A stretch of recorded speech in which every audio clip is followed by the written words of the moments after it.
So the White Sox actually did something today. And first off, yes, it has been a long time. I'm sure most of the comments initially will be like, "Oh, he does still live. He exists."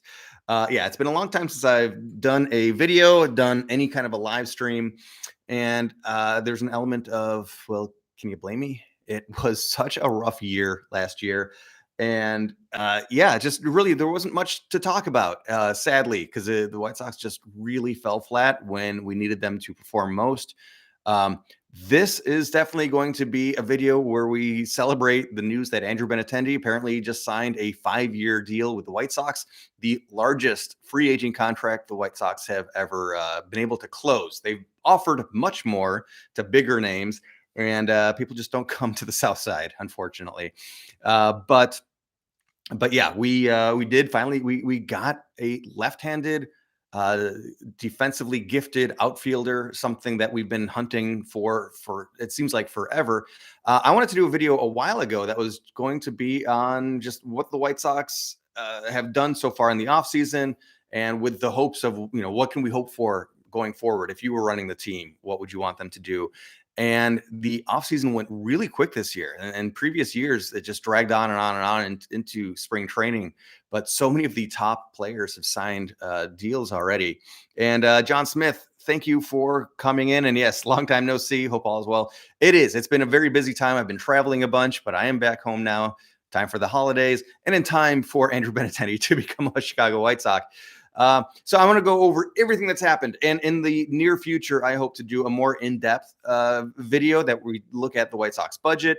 I love doing those types of business of baseball type of videos where we will look into the contracts on the book, the immediate future of the White Sox, which, by the way, we always hear how the White Sox are getting closer and closer to that luxury tax point, which makes it kind of tough to do some business currently. But looking ahead just to next year, so many big contracts come off the books. The White Sox budget actually opens up a lot just next year. So as long as we can survive this year, which of course, dipping into the luxury tax is not a big deal. We can afford it. I know it's not going to happen. We could technically afford it without any big penalties. But we'd probably get reset just within a year. So again, the White Sox actually do have some financial wiggle room while having these long-term contracts and some contracts that might end up becoming really bad contracts. I do still have faith that Yohan Moncada is going to bounce back, but if he doesn't, yes, he's one of those. He could become one of those bad contracts. So just really quickly going through what has happened in the offseason so far for the White Sox. The option for Tim Anderson was picked up. Really obvious, easy decision. $12.5 million for next year. I believe it's 12.5 million. I was going to look that up and I forgot to. A surprise, a gift that AJ Pollock gave to the White Sox was he declined his player option. He would have gotten $13 million next year, but he declined his option. He still does get a $5 million buyout, but I think the White Sox are pretty happy about that. That makes that trade for Pollock from Craig Kimbrell look even better. That saves the White Sox $8 million, opens up some real significant money there. And the White Sox, I guess it's not surprising. I saw it coming, but Josh Harrison's option was declined. They had a $5.5 million club option on him. Instead, they pay him a $1.5 million buyout. So, in essence, a $4 million savings there. However, that still does leave second base open. Harrison wasn't an all-star by any means. There was certainly things to wish he did more with the bat, but man alive, he was one of the most fun players to watch in the field. Some serious highlight reel plays. And I think in a future video, I do want to collect a couple of those and put them together because he was really fun to watch. And speaking of second base, Elvis Andrus is a free agent still. Our second base position is completely up in the air. Right now, if the season were to start today, Leary Garcia would be our second baseman. He's not terrible, of course, but I always love to have him as the super utility guy that can play everywhere. He's gotten, I think, too much playing time in recent years. I would love a more dedicated second baseman. What would you guys do? Does that mean Elvis Andrus comes back? I honestly would not be upset with that. It would have to be a short-term deal for sure. do we somehow get Nick Madrigal back? I don't think he has a future with the Cubs, so we might be able to get him back for cheap. Again, he's not a great option, but it'd still be a lot of fun to have him back. And the other reality is that there's just not a lot of other options out there right now. So Elvis Andrus, I think, would be option A to come back. And part of the reason is that he's number A. The first option is that Danny Mendick is no longer with the team. When it came time to get to that tender, non-tender deadline, two guys from the White Sox roster were released, and that was Adam Engel. He was expected to make about $2.5 million in arbitration, which would have been a raise of around $1 million based on what he made last year. He's a guy that did not have a great year. He's one of many guys that did not have a good year last year. We saw him improving with the bat over, year to year, and he actually did get a significant amount of playing time, but the bat wasn't there anymore. His power that he seemed to be developing fell flat.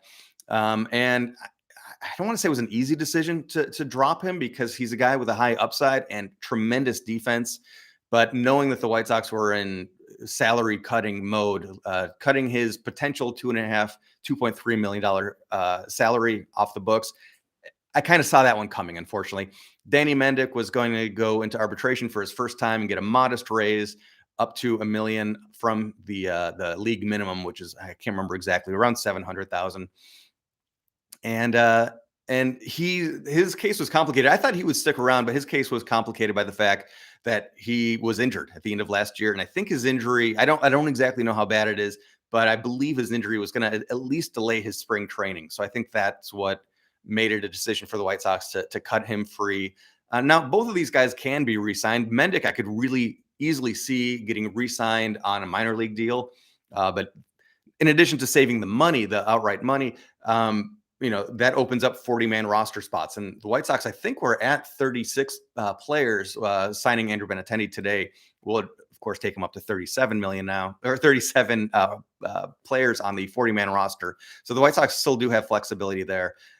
The big absence in the clubhouse that we will feel this year, I think even more so than what he contributes on the field, and he does contribute a lot on the field, is Jose Abreu, the unofficial. In my mind, he's the team captain. I really wish that they've given him that captain distinction a couple of years back. Also, I really wish they extended him to a longer deal a few years ago. The White Sox seem very fearful of aging sluggers taking up a roster spot, getting paid a lot into their decline years. Jose Abreu is a guy that has revolutionized his game a bit even though his power numbers really weren't there last year, he was a tremendous hitter. And of course, what he does on the field, pretty darn good defensive first baseman. He doesn't get enough credit for that, in my opinion, but he's also a clubhouse guy. He is a captain. He's a respected leader within the team. Who is the team captain now? It's got to be Tim Anderson. He's definitely vocal, way more vocal than Jose. And but at the same time, I don't feel like he doesn't have that aura of the elder statesman. Tim has been with the team for quite a while now, but I guess he's our unofficial team captain. So Jose goes to Houston on a deal that gives him $19.5 million per year for 3 years. So overall, a $58.5 million deal. And he will be missed. This affords Andrew Vaughn the opportunity to move over to first base, his more natural position. And who's going to fill in where he left off? It's going to be Andrew Benintendi. Outstanding. I just tweeted yesterday, the White Sox need to knock it off and just sign Andrew Benintendi. I'm happy to hear that they are followers, that they subscribe, because they went ahead and did it within 24 hours of me tweeting that. Now, a month ago, I said we should also pick up Trey Turner. They didn't listen to me on that one. And I didn't really think that they would ever make an offer. $300 million-ish guy, $200 million, I don't know, whatever he got is definitely going to be out of the White Sox price range. But yes, happy to see Andrew Benintendi come over. And I guess, that is just about, I'll talk a little bit more about the signing, but that's all the moves so far, which has been a very frustrating one for us White Sox fans. I totally missed the biggest one up until today, which was the White Sox signing Mike Clevenger to a 1-year, $12 million deal. And because I forgot that, I didn't have it in my notes, and I don't have all the details of the buyout, and there's an option and whatnot. I'll have to cover that in a future video. But I love that signing. It obviously does come with a lot of risk, but I think it comes with a tremendous amount of upside. That I just absolutely love, that we are putting something into our starting rotation. It would have been interesting if Johnny Cueto came back. How lucky have we been, by the way, that each year lately we've had somebody that just came out of the blue to really help us out. Yermin Mercedes for a portion of the season, and Johnny Cueto just this past year. And Elvis Andrus was wonderful when he came over to the White Sox last year. Some guys that you don't expect production from, who really helped out and led the team at different times. But yeah, so we get Mike Clevenger, and yeah, like I said, he's a guy that has an injury history, but the upside is really there. It's a 1-year commitment. I think, again, like I said, with an option. And if it doesn't turn out, that would be rough, and that would leave us in a lurch. We do need more starting pitching. We don't know what we're going to get out of Lucas Giolito. I have faith he'll right the ship, but not a lot of faith, to be honest with you. I think, I don't know what's happened there. Is it mechanical? Is it mental? Have teams figured him out? I don't know what's going on with Giolito, but he did not have a great year. But at least he stayed healthy, which is more than that could be said for a couple of people, including Michael Kopech. We know he is going to be an injury concern moving forward. I hate to say that. Hopefully he gets through it. He builds up more body mass and overall muscle to protect himself. Giolito's problem is sticky stuff. Well, if you were to listen to, Josh Donaldson, that's what he would say. I hope that's not the issue, is that Giolito doesn't have access to banned substances, and that therefore he's not a quality pitcher anymore. I really, really hope that's not the case. And, if it is the case that he was used to that, which was not, it was banned, but it wasn't really policed. So kind of everybody was doing it more or less. Still not a good excuse, but trying to help him out here. Hopefully he can evolve. Hopefully he has I feel like he's a very smart pitcher. And of course he's got his own coach, his own collegiate coach with him as the pitching coach. Hopefully he can figure out what is the next step for him. Spin rate numbers horrendous since that purge. Okay. So that means he's got to find a new pitch. He's got to work on something else, be more deceptive. Maybe he'll be the next, I was going to say Octavio Dotel, but that's not the right one. Jose Contreras, come out with a whole bunch of different arm angles and mess with timing, figure something else out. Theoretically, there's plenty of, and of course I'm no pitcher, I don't know, but apparently some things that you are allowed to use is still very sticky. So you could still find ways to not cheat and get that spin rate back up, just with rosin or whatever else is actually allowed. And of course, the MLB has been experimenting with creating a new substance that you can rub on balls that all teams have access to. So it's a level playing field. A lot is up in the air, and they've been deadening the ball so that there are fewer home runs hit. And I think that took away a lot of confidence of White Sox sluggers this year. We'll see about that. But getting back to pitching depth, I mentioned Kopech is an injury liability, and Lance Lynn is getting up there in age. He's had some injuries, knee issues, which he's a bigger guy. That stuff is going to happen. So we definitely need more pitching depth. And is Jimmy Lambert enough depth? I kind of don't think so. I don't think we have enough high-end arms in the minor leagues yet. So I would love to see somebody else. I wanted the White Sox to pick up Chris Bassett. He went to Toronto. I knew the White Sox would be out of the running on Carlos Rodon, which I have to acknowledge right out. I predicted last year that Rodon would have an all-star caliber first half of the season. That part came true, but he was going to break down in August. He didn't. He had a fully healthy season for the first time in a very long time. Still, I would not have given Rodon 6 years that the Yankees gave him at $162 million. I'm going to make a prediction, and I'm not rooting against Rodon, so never Carlos Rodon. So don't think about it like that, or don't take it that way. But just based on how much I've been burned as a White Sox fan, believing in his potential and then seeing him spend months and months and months on the injured list, I got to predict that 4 of those 6 years in New York will not be productive and will not be happy years for Yankees fans. For his sake, he seems like an all right guy. So I wish him well, but I do not blame the White Sox for not dishing out $162 million for Carlos Rodon this offseason. So moving on quickly, yes, I do hope the White Sox still get some more pitching depth. I don't think that they will do, though. I just don't have faith in them to do that. So getting back to Andrew Benintendi, I had a couple of quotes that I wanted to pull from the MLB trade rumors announcement that went up just an hour or two ago. From MLBTradeRumors.com, he'll typically hit for average, drop plenty of walks, play good defense. Benintendi won a Gold Glove in 2021, but he's never settled in as a consistent power threat. Basically, that's what we need. Of course, it would be nice if he had power, but it's great that getting this guy on a 5-year deal, power doesn't age well, but other things do. Speed tapers off, of course. In time, if speed goes, then defense goes down a bit, but power tends to drop off a cliff. We have a guy who is a successful hitter without having a lot of power. So I love this overall. Also, we have our power guys in Aloy and Luis. Unfortunately, not Jose anymore, but like I said, his power is already dropping off too. Drawing plenty of walks is maybe the buried lead in that sentence, because the White Sox were one of the least patient teams.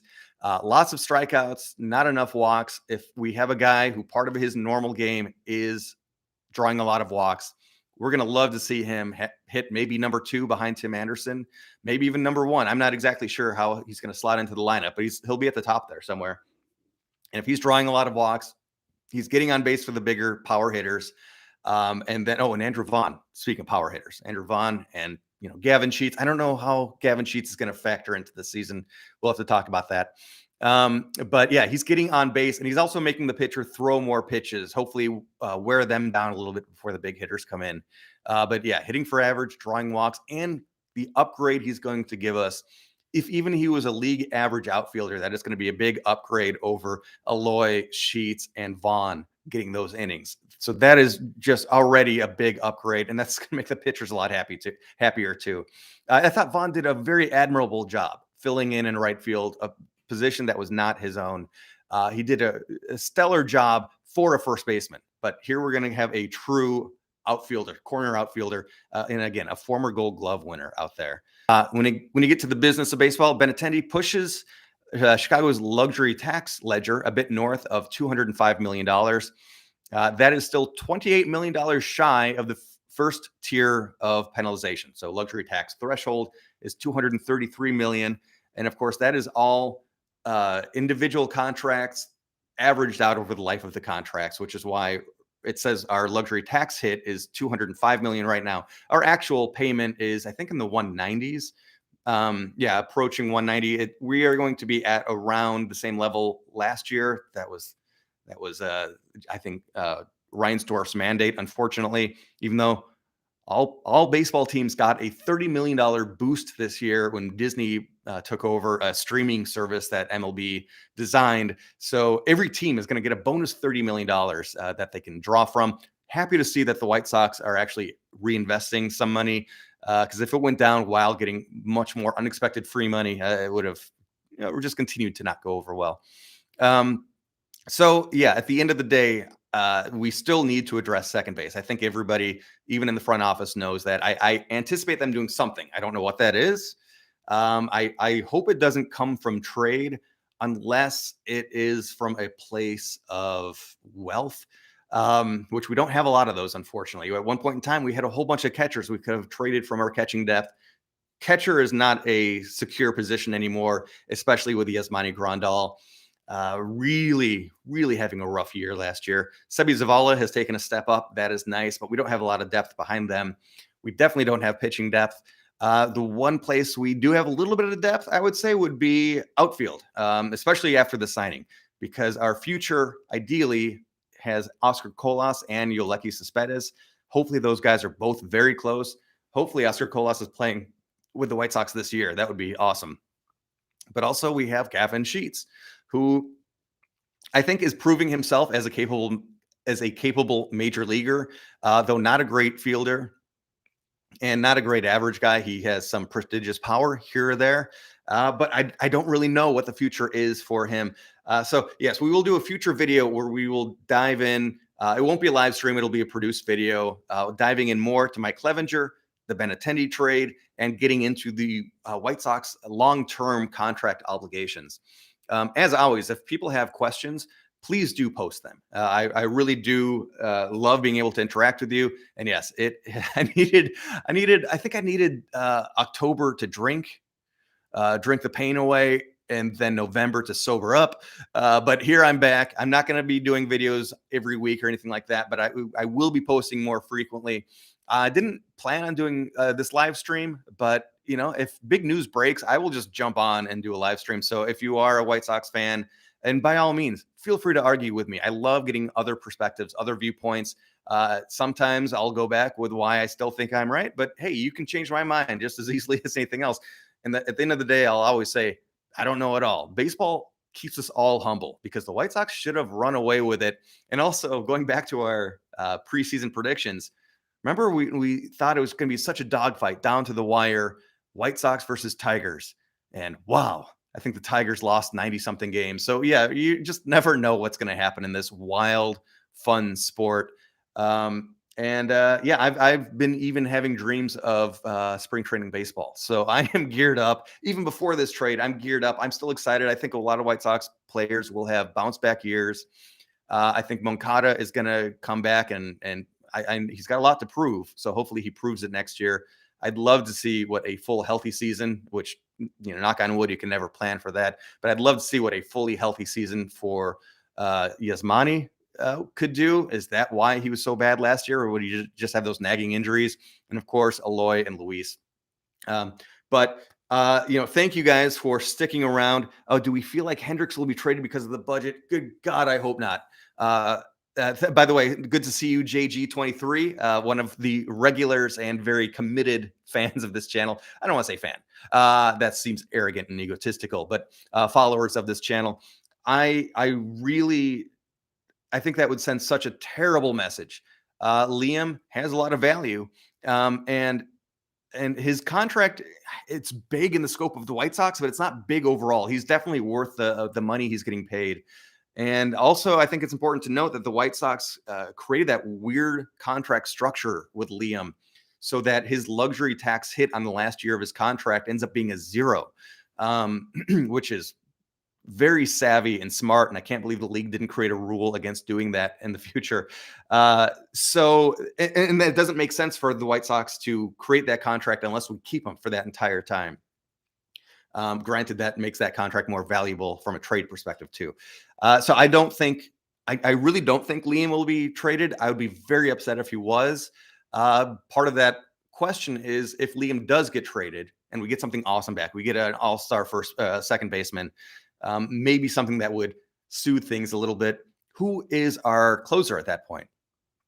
That is such a big question mark. Kendall Graveman is one of the knee-jerk reactions, which makes sense. He has some experience there, but man, he's just not nearly as dominant as Liam is. Liam to the Yankees for Torres. Is that a guess or a suggestion, or did that just happen? I really hope it didn't happen. For Gleyber Torres, I don't think I see that happening. It would have to be a significant amount more. I think we would need a bigger impact right away. That's a guess. Thank you, Jeremy. I was actually just trying to pull it up on my phone while talking. I think the White Sox would need more impact. I feel like they would need a star, a significant all-star right off the bat, another depth piece of some sort, and a higher level, just a season away type of top 100 minor leaguer. I would have to go around the league. It would be interesting. Oh, gosh, I don't even want to think about it, though, because I like Liam so much. And by the way, if anybody is interested, if anybody's ever heard of Armchair Expert, that Dax Shepard podcast, super popular. There's a guy named David Ferrier who does these special episodes every couple weeks. and he did an episode on baseball, and he was covering he went to a game to cover talking about baseball, and he did it ends up being mostly an interview with Liam Hendriks. Really, really good. And that sub podcast that's under the same umbrella is called Flightless Bird. So check out Flightless Bird episode on baseball, which happened in September, I think, August, September, for a lot of fun Liam Hendriks conversation there. So to the Padres for Tatis. Now that's an interesting one because I was wondering. I think San Diego is over Fernando Tatis. He has been so irresponsible. Multiple motorcycle crashes, which has led to injuries, made him miss time, and then getting caught for PEDs. He didn't play at all last year. He was the future of baseball not long ago, and now I think he's a guy that the Padres, if they got the right return, would be happy to ship out of town, especially after their Xander Bogart signing. And I don't know, they've got so many assets over there that I think they are a little bit tired of Fernando Tatis Jr. And wouldn't that be wild if he ended up coming back to Chicago?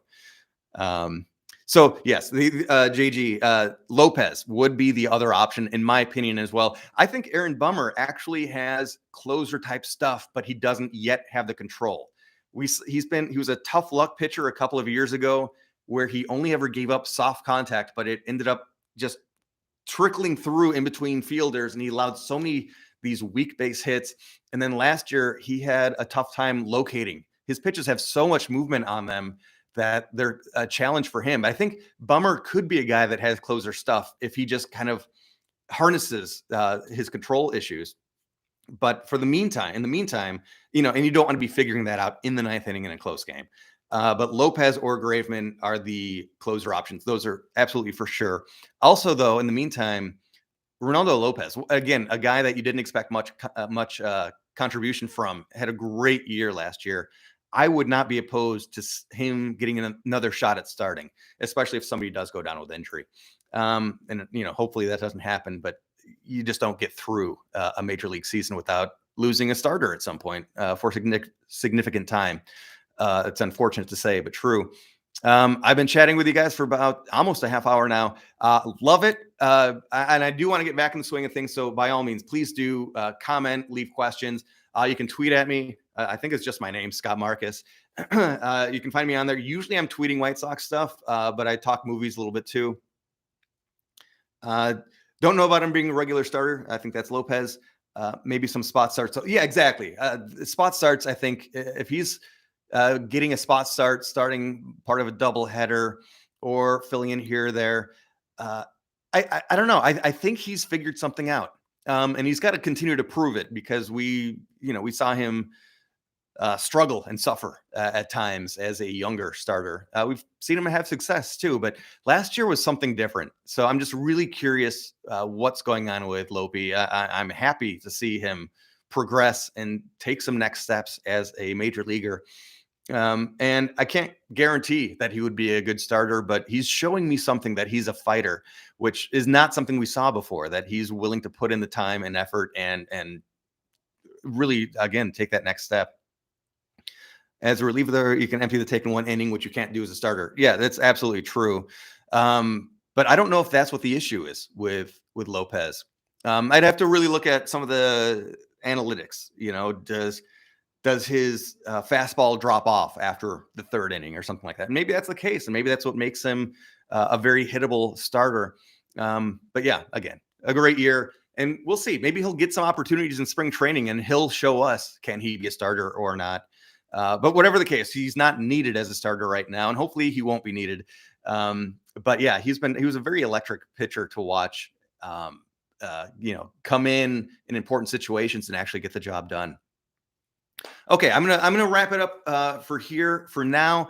Welcome to the team, Andrew Benintendi, $75 million, the largest amount, which is kind of pathetic to say. That's the largest free agent contract in the history of the White Sox, being significantly under $100 million. But hey, we'll take it for today. Very happy to see that the team actually put some resources into this the future. Oh, something else, another point. I keep thinking of other things I wanted to talk about. How lucky are we? This is part of what made me excited about the season still, is that nobody has gone to one of our competitors yet. We just saw today Joey Gallo signed a 1-year contract. I believe it was with Minnesota. And he's an interesting player. He had some rough years. I think last year was terrible. Oh, he had a terrible time in New York. But otherwise, a guy with huge power and a great glove, a guy looking to rebound. So I'm a little bit afraid of him. But the Twins lose Carlos Correa, and so far haven't signed Dansby Swanson. And if they don't sign him, there's going to be a big loss in Minnesota without Correa there. The only other big AL Central signing is Josh Bell going to Cleveland, which again, it's big, but it's big. It's not huge. It's not like a scary signing. So because of that, I'm pretty optimistic still about the next season. That the White Sox front office doing nothing for so long, there was the risk of Minnesota or Cleveland getting a bigger name and putting the pressure on the White Sox, but that didn't happen. So we are very lucky and fortunate on that front. Okay, so finally, I will sign off. Thank you all for watching. Engage, comment, question. Find me on Twitter, whatever. Drop me a line, and we will have more episodes, more videos on the horizon. And if there's White Sox news like this, check out this channel because I'll try to go live anytime something big happens, and hopefully something big will happen again. All right, one more comment from JG. Thank you all for commenting and watching, and I'll see you on the next one.